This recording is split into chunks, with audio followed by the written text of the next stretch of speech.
नमस्कार दोस्तों, बात करते हैं जुबिन गर्ग केस की। इस मामले में बड़ा खुलासा हुआ है। दरअसल असम के सीएम हिमंता बिस्वा ने इस मामले को लेकर चौंकाने वाला बयान दिया। उनका साफ साफ कहना है कि यह मर्डर केस है और इसी सेंस में इन्वेस्टिगेशन आगे बढ़ रही है। जल्द ही चार्जशीट इसमें दाखिल होगी।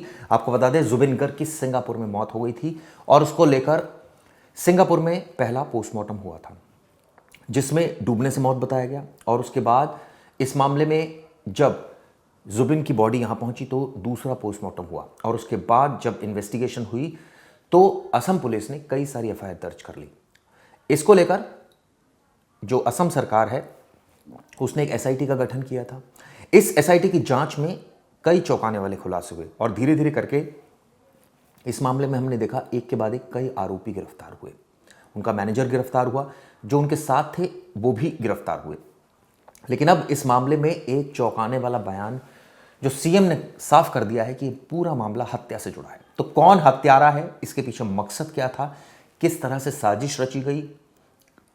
ये पता था कि जुबिन जो है वो उनको तैरना आता था, लेकिन क्या जानबूझकर नशा दिया गया और उसके बाद जब वो डूबने वाले थे तो उनको बचाया नहीं गया। ऐसी तमाम चीजें हैं, इस वीडियो में इसका खुलासा करूंगा। हिमंता बिस्वा जो कि असम के सीएम है, उनका कहना है कि जुबिन की हत्या की गई है। उन्होंने कहा कि ऐसा करने वालों को कानून का सामना करना पड़ेगा। जुबिन गर्ग की मौत सिंगापुर में एक ट्रिप के दौरान हो गई थी, हम सबको पता है। अब इसको लेकर जो बयान आया है वो चौंकाने वाला है। शुरुआत में सिंगापुर प्रशासन ने इसे एक सामान्य हादसा बताया था, लेकिन उसके बाद जब यहां इन्वेस्टिगेशन हुई, यानी कि भारत में, असम में, तो पूरा मामला पलट गया। लेकिन अब इसे असम सरकार हत्या का मामला मानकर जांच कर रही है। असम विधानसभा में बोलते हुए हिमंता शर्मा ने क्या कहा, उन्होंने कहा कि शुरुआती जांच के बाद असम पुलिस को यकीन है कि यह गैर इरादतन हत्या का मामला नहीं है, बल्कि सीधी सादी हत्या थी। सीएम ने कहा कि आरोपियों में से एक ने गर्ग की हत्या की और दूसरे ने उसकी मदद की। यानी एक ने हत्या की और दूसरों ने मदद की।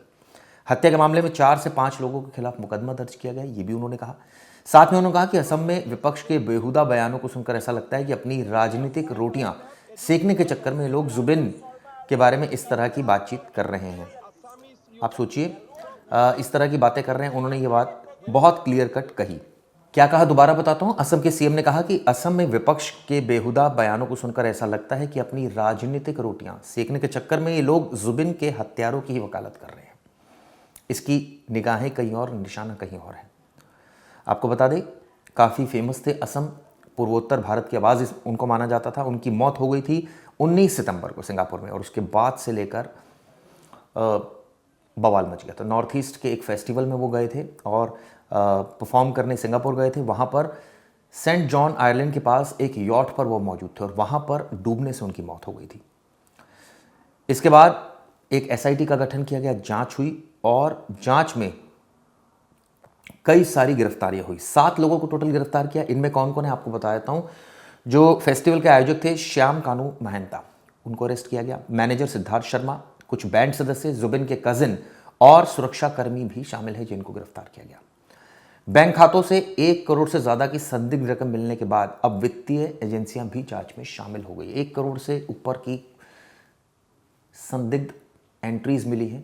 कुछ ऐसी सस्पेक्टेड एंट्रीज हैं जिसको लेकर जांच शुरू हो गई है। ये एंट्रीज, ये पैसा किसने ट्रांसफर किया है अकाउंट में, कौन वो लोग हैं, मकसद क्या है, इसकी जांच चल रही है। दूसरी ऑटोप्सी रिपोर्ट में साफ हुआ कि मौत जहर से नहीं हुई, लेकिन देरी से इलाज, संभवतः षड्यंत्र, विरोधाभासी बयान और पैसों के लेन देन के मामले में से जुड़ा यह मामला लग रहा है। यानी कि आप सोचिए, जानबूझकर जहर से तो नहीं हुई मौत, लेकिन जानबूझकर इलाज में देरी की गई।